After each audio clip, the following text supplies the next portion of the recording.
Hey, how's it going, everyone? Guys, today I'm going to talk about Semler Scientific.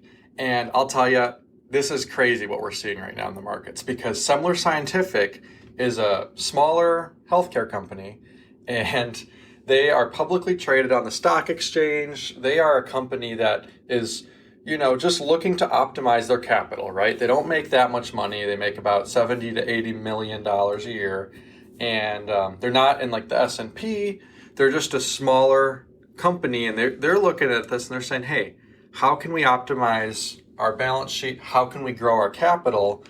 And they realized, wait a second, why don't we take a play at the MicroStrategy playbook? Their yearly revenues are not much higher than MicroStrategy's, so they're taking a small position in hopes that it may pay off. Now, this is actually pretty big because we're seeing it all across the board right now. We know several years ago in 2021, El Salvador chose to put Bitcoin on its balance sheet, right?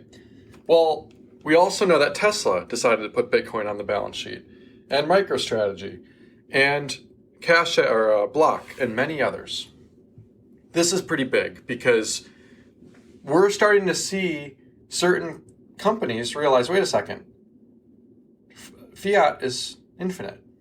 Why don't I trade this infinite fiat for a finite asset like Bitcoin? And I think many others around the world, and the companies and nation states and individuals alike, are going to realize, wait a second, you could always produce more real estate. You can always produce more of anything.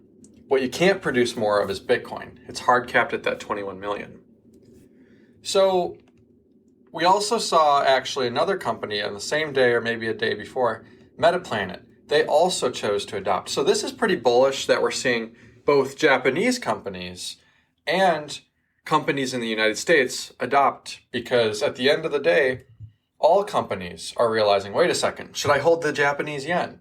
Should I hold the US dollar? Should I hold the Canadian dollar? Whatever fiat currency you're using, should you hold that thing that could be printed and manipulated to the end of the earth? Or should you hold something that is infinitely, or not infinitely, that is finite? So I think what we're going to see is this. We're going to soon see a rush of all corporations that are going to try to get a slice of this Bitcoin pie. Because what's going to end up happening is a company like Semler Scientific or Metaplanet or Tesla, they're going to outperform competitors from a balance sheet perspective. And other treasurers around the United States, they're going to be benchmarking. Hey, how can we optimize our treasury? How can we grow our treasury? Same thing with nation states. Companies want to have a positive, they don't want to be in debt. They want to have a positive balance sheet, right? And so what can you do to do that? Well, you can hold a hard, scarce asset that tends to appreciate in value. So what's interesting about this is, this asset, Semler Scientific, was recently trading at $22 a share. Once when the announcement was made and the purchase was disclosed, it jumped up to $33 a share, 30% plus increase in a simple matter of hours, right? And so the question is this: how can other companies see this kind of Bitcoin effect, right? And yes, these pumps are short term. People are getting excited. People are speculating. But what they don't realize is if you look at MicroStrategy's playbook, they appreciated several thousand% in value since they adopted Bitcoin on their balance sheet. Maybe Semler Scientific will only appreciate 100% or a couple 100%. I don't know. But it's very encouraging to see them take this risk. They're one of the first couple of companies to do that. And same thing with Metaplanet. These healthy revenues, guys, these companies around the world, they're looking to park money into an asset that can't be debased. Yes, you could put it in bonds. You could put it in a high yield savings account. You could put it in treasuries. You could put it in gold, silver, and other short-term assets. But what I don't think people realize is, yes, you can get 4 or 5% yield, but at what cost? You're getting 4 or 5% yield and the currency is being debased by 10, 20, 30% a year. That doesn't make any sense. So why don't you hold, maybe you're not getting a specific yield on the Bitcoin, but maybe you're seeing a larger appreciation than you would through these short-term capital or cash and cash equivalents. So I think this is very beautiful to see. I'm very excited for the future for Semler Scientific, Metaplanet, Tesla, and any company that chooses to adopt it, especially El Salvador. This is a nation state that is going to pay off their debt soon. And it's kind of just like a beautiful story to see how far they've come to being an indebted nation, living off fiat currency, to now having a hard money that can't be debased by other countries, specifically the Federal Reserve. So this is really cool, guys, because I'll tell you this. There were 581 Bitcoin purchased worth 40 million. I think over time they're going to realize, hey, maybe we should have bought more. So maybe they'll buy another 10, 20 million. And maybe if they want to avoid, if there was a recessionary time or they're going through hard times and their Bitcoin is flat, down, or slightly up, they can always sell that, right? That's what the Treasury is for.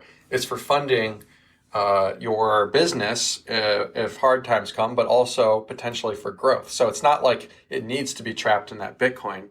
They can always sell it. It's not like they're held hostage to hold it. But obviously the best route probably would be to hold it for long periods of time. So other companies with these long-term time horizons, they're going to want to allocate to these hard assets. They're not going to want to be in these underperforming treasuries. So I think what's cool is this. We need to look at companies that we think are going to position towards this asset, right? Which companies tend to be Bitcoin friendly? And I think this next year, at the start of the next year, for accounting season and everything, maybe there'll be several more that allocate this year, but I think January 1st, 2025, we're going to see a lot of companies say, hey, let's allocate capital, because at the end of the day, we want to position ourselves for a strong 2025, even if we go through a recession. I mentioned Block, I mentioned Tesla, but Bitcoin miners, they also tend to hold Bitcoin on their balance sheet, as well as these ETFs, these crypto companies, they need the Bitcoin on their balance sheet as well. And that's why when you see the price of Bitcoin go up, maybe, for example, I'm just throwing out an example here, guys, but maybe when you see Bitcoin go up 3%, 4%, Coinbase, coin is the ticker, will go up 10%. It's the same way on the way down. If Bitcoin goes down 4%, Coinbase will go down 10, 15%. So, with the upside swings also comes potential downsides in certain cases. So I think, you want to know what? I think if Trump were to get elected, or Robert Kennedy, I think we're going to see a very, very bullish Bitcoin market. Now, I think that's going to happen, personally. That's where my money is. That's where my bet is that Trump will get reelected.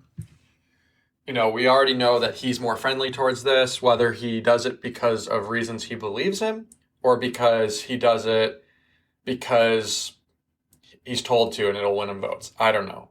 But what I do know is Biden is definitely not a good candidate to vote for if you want to see Bitcoin grow in value, increase in value, and help change the world.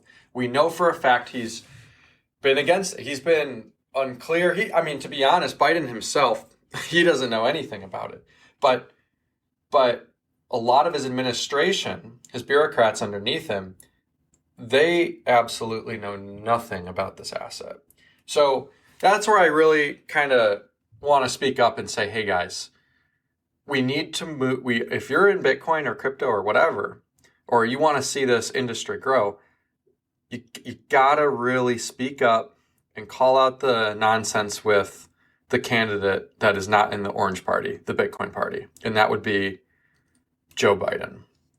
So overall, guys, I think we're going to see a lot more adoption this next year when we get a better administration. I think it's really hard to deny that Bitcoin is a superior asset. Yes, it's extremely volatile.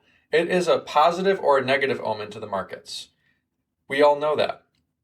This thing moves in degrees of magnitude. It can easily go down to 40 or 50K as easily as it can go up to 100 or 120K, right? It is not for the faint of heart. But what we do know is over 4-year periods, it tends to go up in value. So more and more companies, I believe, will continue to adopt it, and it will cause this upward kind of, I think it will cause FOMO, but I think it'll cause a lot more companies to end up investing in it. Day traders are going to love it because it produces this big positive upswing, as well as I think individuals across the world are going to try to follow this and see, hey, where can we allocate Bitcoin in our portfolio? Not from just a treasury solution, but also for a payment solution, right? Bitcoin can be used for payments technology. It's used peer-to-peer. It's used cross-border. It's something that you can literally buy Taco Bell Dorito taco in El Salvador with. It's an actual currency. It's an actual money. And it is a reserve asset too. So in the end, I think it's really exciting to see what's happening here. Semler Scientific is leading the way, as well as MicroStrategy has, Tesla, Block, Coin, and many other companies. I think we need to be optimistic about what's to come. I do worry that if it becomes more of a treasury solution and more of a buy and hold, we're going to see less and less development on stuff like the Lightning Network, potentially, because people treat it less as a currency, less as a peer-to-peer currency or money, and more as a buy and hold kind of technology. That's just my thoughts, guys. I'd love to hear what you think. Please be sure to comment, rate, subscribe, like, share this podcast, stream some sats. You guys are all the best. This has been a very exciting time. I reached over 100 podcasts, guys. And I get it. These are not the longest podcasts. But what I will say is every single one has been so much fun. And I'll keep putting these together for as long as I can. I love this. This is my calling. This is my passion. And I hope that I provide some insight to you and some learnings in the Bitcoin area. Anyways, guys, I'll catch you later, and I'll see you in the next one.